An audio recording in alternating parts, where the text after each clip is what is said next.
সকালবেলা একটু থাকে, ইবাদত থাকে,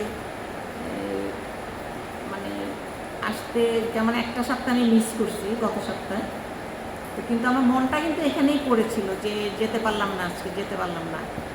তো ভালোই লাগে যে এই যে কথাবার্তাগুলা খুবই ভালো লাগে। যে উনি, ওনার নাম কি দিলীপ বাবু মনে হয়, উনি যে কতগুলা কথা গত সপ্তাহের আগের সপ্তাহে শুনলাম ওনার কিছু কথাবার্তা, আজকেও শুনলাম।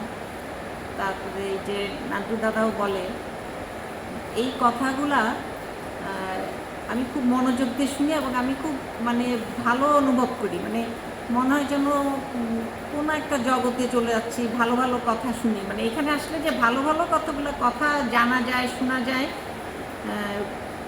এগুলো অ্যাকচুয়ালি অনুভব করার ব্যাপার, এগুলা ভাষায় প্রকাশ করার ব্যাপার না। যে লালনের কথা, লালন সঙ্গীত আমরা সবসময় শুনি, কিন্তু এই যে লালন সম্বন্ধে কিছু কথা জানা, বুঝা, এইগুলা যেমন আজকে উনি বললেন, তারপরে এই নান্টু দাদাও অনেক কথা বলেন। তো এগুলো আমার খুব ভালো লাগে। মানে কথাগুলার যে গভীরতা, মানে অনুভবের যে গভীরতা, এই জিনিসটা মানে আমি খুব ফিল করি আর কি। তো জানি না কতদিন আসতে পারবো। আমি তো, আমার ইচ্ছা আসার, দেখার, আরও জানার ইচ্ছা। তো আল্লাহই ভালো জানে কি, এই আর কি। থ্যাংক ইউ সবাইকে। ভালোই বলো।